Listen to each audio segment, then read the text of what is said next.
Howdy everyone, it's me once again, the one and only Killer Rodan. So today, of course, I have more Kung Fu movies to review for you folks. Oh yeah, absolutely.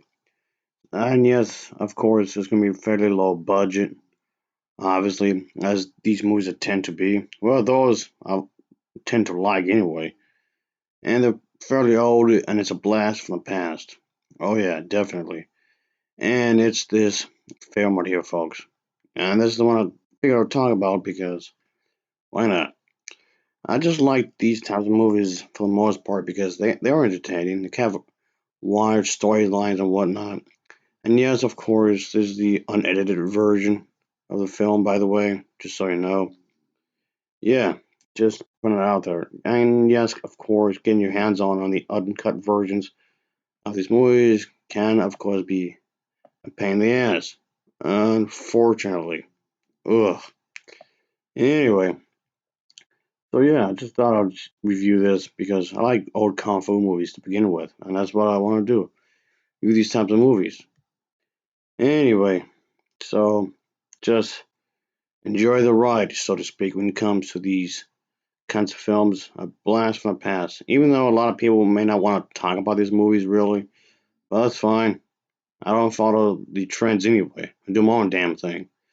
So anyway, of course, let's talk about the damn plot, shall we? So here we go.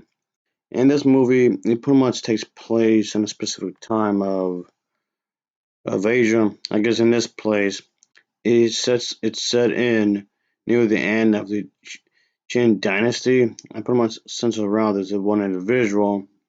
Let's just say he's definitely a kind and determined young man whom pretty much wants to learn a specific type of kung fu, of course, from this master, who is a rebel, and this rebel has gone into hiding from this warlord, so to speak. And this warlord, of course, as you can guess yourself, obviously is going to have these agents looking for him and his friend or whatever. But let's just say that, of course, it's quite obvious like that these movies tend to have these kung fu clans. Obviously, yeah, that seems to be like a thing in these type of movies. The head monster will have a clan, and the main character has to beat them all up before getting to the final boss, who clearly will be the toughest one of the bunch.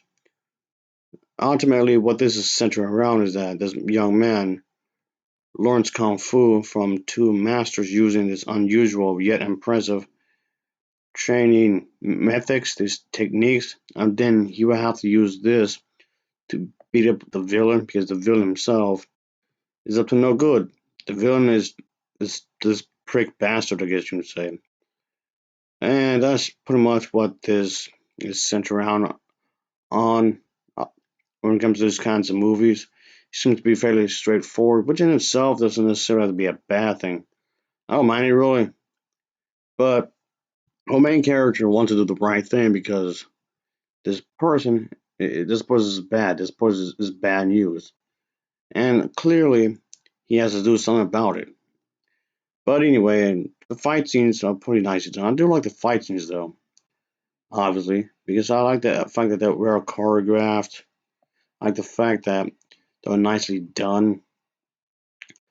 And I can say that there are definitely these types of movies that they're trying to put a lot of effort in that, which I do appreciate, of course, when it comes to the fight scenes.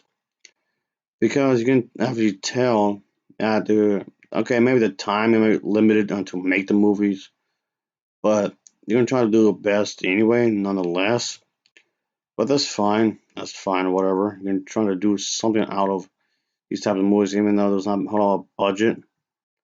But anyway, nonetheless, I just can say that this is definitely one of these type of movies I can say is it's good in the sense that I didn't mind watching it. I mean, okay, I was saying it's fairly straightforward, of course, but I did like how the fight scenes were choreographed. I did like the fact how the fight scenes were well done in the sense that, like I was saying a moment ago, clearly they didn't have that much money when it comes to the production of this movie. Not really. like at all.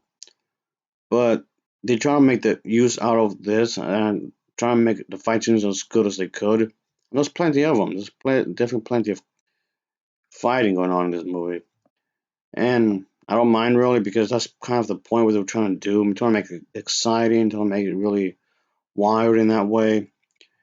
And in a lot of ways they did, trying to make it seem really crazy, really out there. And that's pretty much what they're trying to do here. Trying to do the right thing.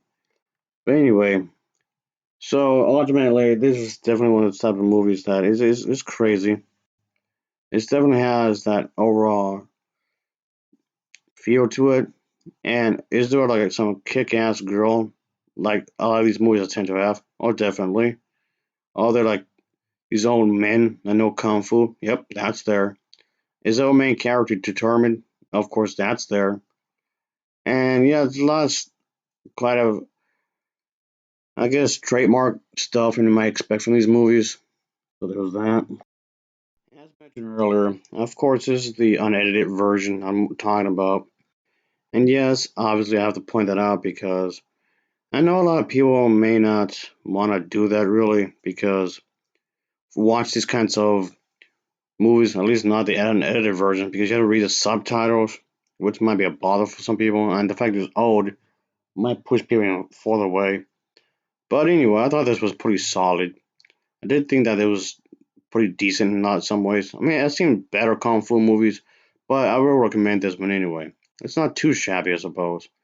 I'll give this one an overall rating of a 6.9 out of 10. It gets a 6.9 out of 10 for me. So, of course, as always, thanks for watching and take care. Till next time. See ya. Oh, yeah. Later.